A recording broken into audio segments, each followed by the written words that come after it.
Cyberpunk 2077's Night City is stunning.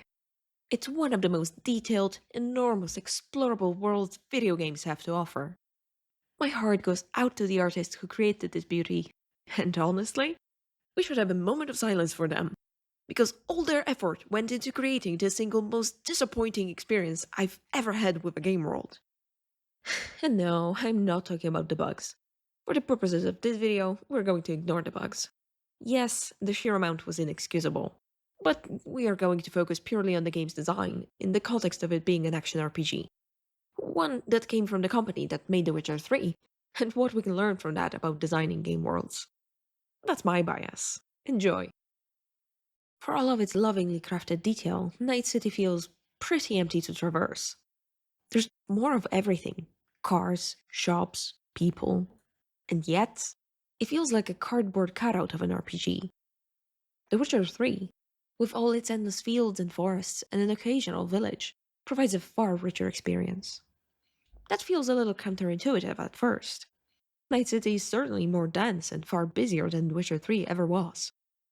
Instead of forests and swamps, now we have shops and streets filled with people of all shapes and sizes.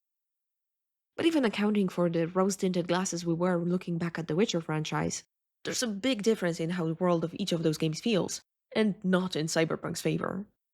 So, let's figure out why, shall we? Is the quest-giving system okay? Thanks, bye! Okay, but seriously. Part 1. How the quest system ruined everything.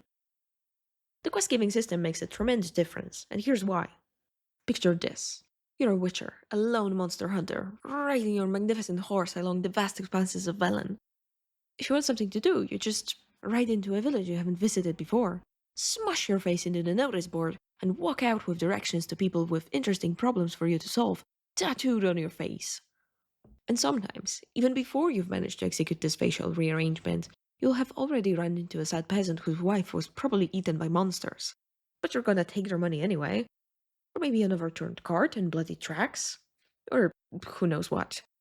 And all you tried to do was tell the Bloody Baron that his kid doesn't like him. But obviously, this is more interesting now.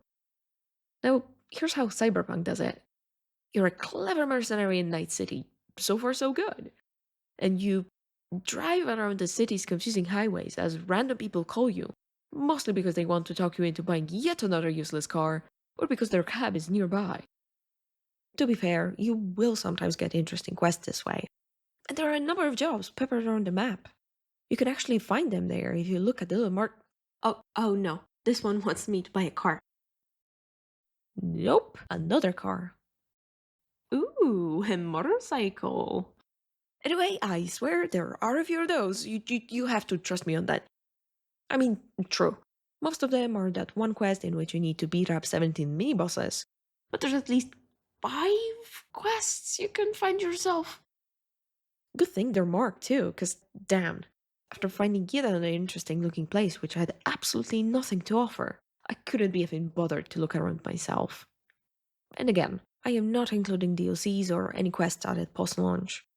And to be absolutely fair to CDPR, they fixed the map problems in one of the patches, giving this particular quest and the vehicles its own icons.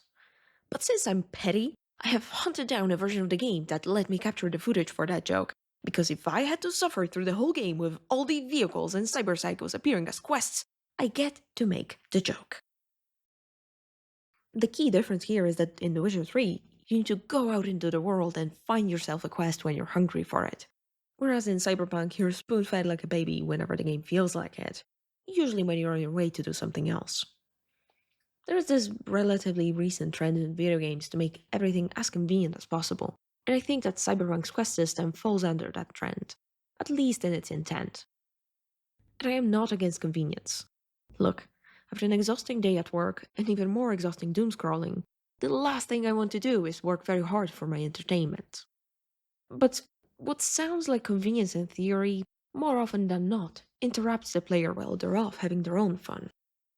More than once, multiple people tried to call me at the same time, and the game freaked out and either cut one off or completely mismatched the voiceover and subtitles. Not to mention, most of the messages you get from your so-called fixers are them trying to peddle you yet another useless vehicle. This is not convenience. This is the game shoving hashtag content down your throat. But even assuming that this is convenient, it flattens out the world like nothing I've ever seen in any other game. As The Witcher, I feel that the world is rich with possibilities for me to explore. As V, I feel like everyone's little errand boy. And there is no point in genuinely exploring Night City. A mere handful of exceptions aside, you won't find anything that isn't four numbers content, pre-marked on your map for your convenience. I guess we can thank Ubisoft for that. You could argue that, sure, notice boards work in the Witcher game, but it makes much more sense in a heavily digitized cyberpunk world for people to call you. And I say, you're 100% correct, but I do disagree with your conclusion. Yes, notice boards in Night City don't necessarily make sense, but even changing as little as having you go out to meet the fixer to get a quest from them would help. Look, you could even get a little message from them to indicate when a new quest is available. Or, hey, what about a website that you can access that indicates where you need to go to meet with a client? And you have your conversation there. You get to keep the convenience, but also, there are things out there in the world for you to find. Also, put a pin in that. And okay, you're right, Hardcore Cyberfan 69. This is a cyberpunk dystopia where you do not talk to clients directly. That's the whole point of having fixers. And I say to you, okay, good. But if it feels shitty to play, then change the goddamn world or come up with an alternative solution that supports a good play experience. Otherwise, you just end up with a world where all you do is run glorified fetch quests. It's not like the game we got actually sticks to the fixer provides job paradigm.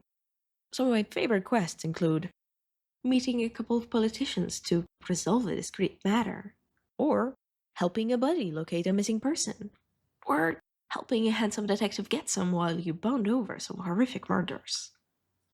Hell, most of these quests start with a call, and that's fine. In many cases, it's a completely natural starting point.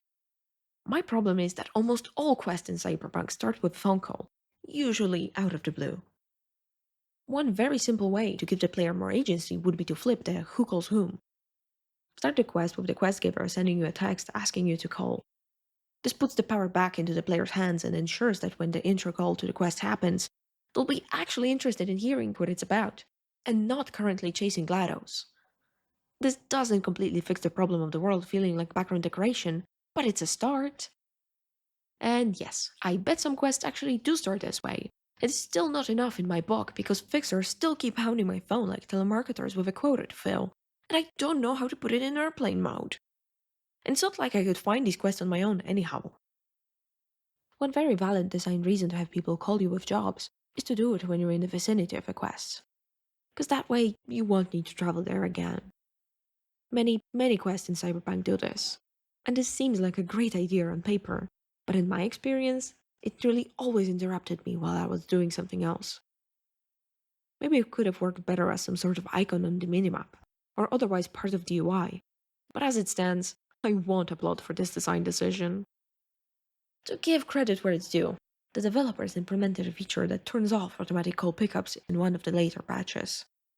I'm still gonna complain about it because I had to play the whole damn game without it, but I do appreciate that sometimes things that look fine on paper aren't that great in practice. And sometimes there's just no time to implement fixes, even if you are aware of the problem. One thing I omitted in this rundown of quests is gigs. Playing Cyberpunk, I was chiefly interested in the RPG part of the action RPG, and gigs seemed like another kind of paint by numbers content to pad out the quest count. I did a few, and while each of them had a backstory, none of the ones I played provided story content that would be interesting to me. Most of them work like this. 1. Fixer sends me a wall of text with story context. My eyes glaze over. I skip all of it and end up following the quest marker. 2. I steal the thing or kill the thing without really knowing why I'm doing it, other than for money. 3. I deliver the thing or otherwise check in and get my money.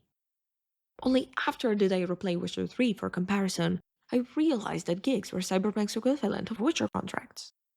The very same Witcher contracts, which all feel like unique quests and often provide twists and tragic stories. Sure, all of those mostly start out with a piece of paper nailed to the notice board, but then you go and visit the person in question and talk to them. find this whole mystery of what monster it might be and who died. Oftentimes, there will be a different, secret story running alongside it. Quite possibly a murder that made the monster, or the monster itself not being what you expected. There's this whole investigation process which gets you into the story, and then you get a unique boss encounter. So yeah, all that is now a wall of text. Thank you, City Project. This is exactly what I wanted. In all seriousness, it boggles my mind how such an experienced developer could get it so wrong after already getting it right the previous time.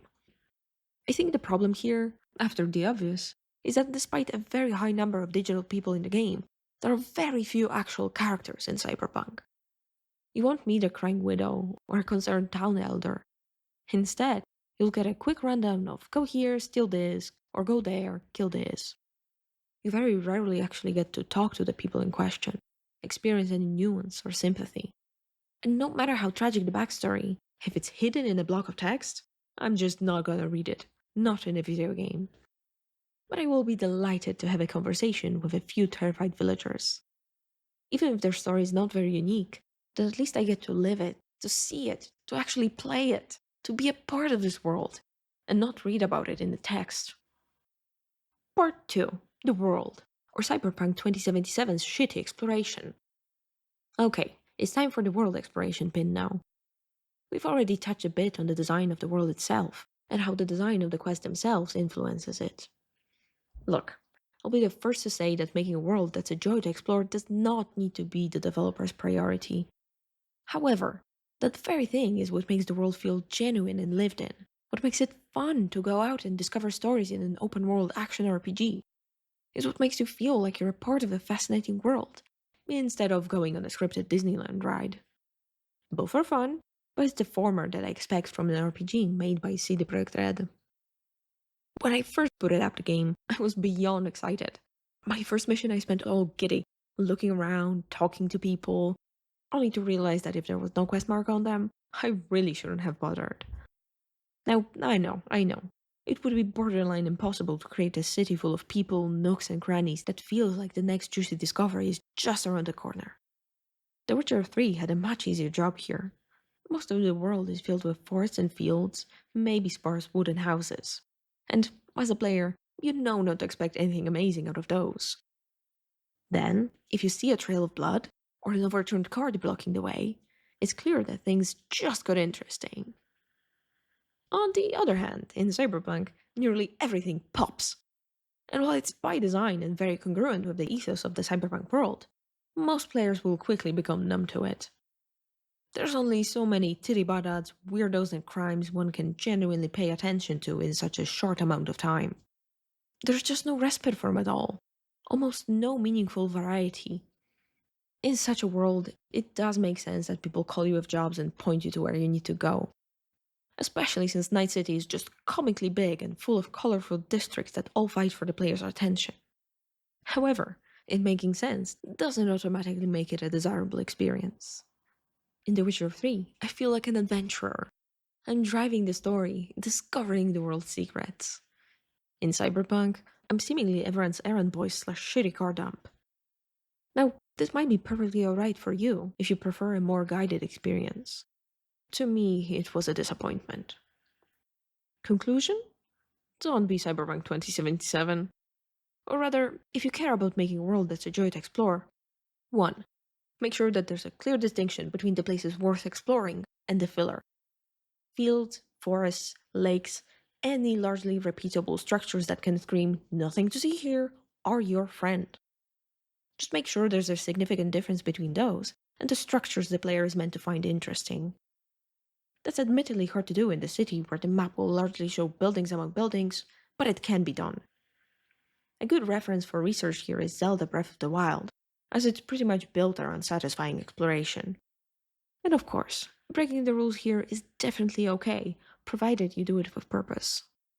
A boring forest hiding a cool shrine or a mansion is a pretty cool way to pleasantly surprise an industrious player. Just make sure that you're putting detail where it counts. Speaking of, the more you put detail where it doesn't belong, the more your player grows accustomed to it not meaning anything, and you end up with the Night City situation. Do not teach your players to ignore detail if you want them exploring the world and looking closely. In both Witcher 3 and Cyberpunk 2077, characters will sometimes have these nice scripted conversations. Only in The Witcher, they will be about monsters lurking around, often ones you'll actually meet. Failing that, they'll likely be fleshing out the world in a compelling way, talking about the political situation or the realities of war. If you listen closely, you're often rewarded with an interesting tidbit about the world, giving context to the quest you're doing as you play. In Cyberpunk, if there is one such conversation that isn't painfully obvious or irrelevant, please let me know. I've been looking for it. I tried to find one for this video because I was sure I was pretty biased in The Witcher's favor, and it turns out that I was absolutely correct. Because Corpo Prologue has some pretty decent ones, the one with Jackie's mom gains a lot in subsequent playthroughs, and there must be some others that I've missed. Also, a lot of these chats in The Witcher are about on par with the Cyberpunk ones upon closer inspection. It's mostly my personal bias that makes me flag Corpo's bad, life terrible, as boring, and Witcher's war bad, life terrible, as so much more interesting. Though only mostly because The Witcher 3 is still so much better at this, but that's a whole other video. But yes, after playing a full prologue where not one single piece of banter had anything worthwhile to offer, I did pick Street Kid initially. Cyberpunk thoroughly put me off of expecting any depth here. Which, to be fair, was very fortunate, because there was very little depth to find. Now, let me reiterate. Cyberpunk, as a style based in everything being neon, corporate, and loud, already puts you at a disadvantage if you're trying to guide players' exploration without having all that many satisfying findings to offer. It can be done, but clearly, CD Projekt Red chose to present a vibrant world at the expense of that world being intuitive and satisfying to explore. In my opinion, of course. So, to sum up, make sure places with no content look uninteresting, and that places with content stand out. Use contrast to your advantage. Shape, lighting, detail. CD Projekt, you're good at it. Why didn't you just... Now, let's be fair. Cyberpunk sort of does it in certain places. Kind of. This here pier looks like there could be something there, yes? And there is! A very minor gig, true. And your fixer calls you when you get close to it. Figures. Usually, if there's an interesting location, a club, a market, there's a quest nearby. Or there has been, or there will be at some point in time. Often, you'll just get a call if you're in the neighborhood, if you're at the correct level. So, they're trying to do this, but they're holding your hand so much you don't get to play the damn thing, to find it yourself. Moving on. 2. Be very mindful of how the player traverses the world. The moment you introduce cars, or horses, anything that boosts your speed, really, the world will need to grow a lot if you still want it to feel big. If your player travels fast, they're bound to pass by some content at really high speeds, so your points of interest need to be relatively bigger, visible from far away. Either that, or just force them to go on foot. Players traveling faster also encourages big planes of nothing to pad out that travel time, which we can see a lot of in Cyberpunk 2077, as well as The Witcher 3. If your map is that big, then your quest spots either need to be glaringly obvious, like the village notice boards in The Witcher 3, which I argue works pretty well, or people can call you on your phone when you're near enough, I guess. I mean, it works. I don't love it, but it works. 3. Put the things in the goddamn world to find. And I don't mean have it call you when you get nearby, no. Have it there, in the world, waiting. Put a giant exclamation mark over its head if you want. That actually works alright. An attentive player will generally notice the unusual situation without prompting. And they'll feel very clever for it, which is good. And for those who missed it, there's the exclamation mark on the map. I mean, for all the size of the cyberpunk world, and the lack of clearly distinct activity hubs like developed villages and taverns, even if it dispense the quest across Night City, the actual amount of content in the game would feel pretty thin, so I see why they didn't do it this way. It's not even that there's that much less content in Cyberpunk 2077. I was surprised to realize that these gig-type quests were actually a version of the Witcher contracts. Except, Witcher contracts felt like proper RPG quests, cutscenes, choices and all, with the only difference between that and the side quests being that you had a guaranteed boss fight. Gigs, I thought, were glorified paint by the numbers side content like the NCPD crime scanner stuff, which they actually aren't, or at least aren't supposed to be. But they don't feel like full story quests either. There being no cutscenes, no emotional investment on your part, only ever go here, steal this, kill so and so. Makes it easy to filter out, and that makes the game feel far emptier than it needed to be. I think the very best exploration moment I had in Cyberpunk was when I stumbled across this random house with an access point. So, of course, I had to explore. For those of you who haven't played in a while, access point basically means free money and crafting components. And as I did my exploration, this whole dramatic backstory started to unfold in hidden notes throughout the house, culminating in an encounter that I was clearly really underleveled for. And you know what? This was one of the gigs! Except it was cool because no rando told me about it. I had to go out in the world and find it myself. And I wish there was much more of that in the game. So yeah, I don't think I discovered this in the way developers intended, but it was still possibly the coolest discovery I made in Cyberpunk 2077, save for maybe Carry the Prophet. But yeah, sort of, kind of, and an accident doesn't really make a strong case for great exploration in Cyberpunk. Clearly, the developers were focused on delivering a different kind of experience than a deep open world exploration. It could be that they were trying to widen their demographic, appeal to the FPS crowd. In that case, it's smart to focus your dev time on making your game look really pretty and play well, over serving a smaller market of people who really appreciate a deeper world. Possibly, the devs were guided into it by the very nature of their subject, namely, a loud, vivid cyberpunk world. Not my cup of tea, but that's okay. Not everything has to be. Now, was there ever a game set in a big city that offered hella nice explorable world, with interesting stories at every turn? Don't know. Probably not. Thank you for watching all the way to the end. This is the first video I ever wrote, so all feedback is much appreciated. Do let me know what your own experiences with Cyberpunk 2077 or other immersive worlds are.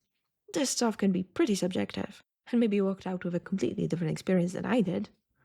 Leave a like, ring the bell, praise the almighty algorithm, feed the corporate machine, sell me your soul, bring about the cyberpunk dystopia that we already live in, kill the false gods, drink a cup of water, exercise, listen to Aurora, that's why the moon shines, love yourself the best you can.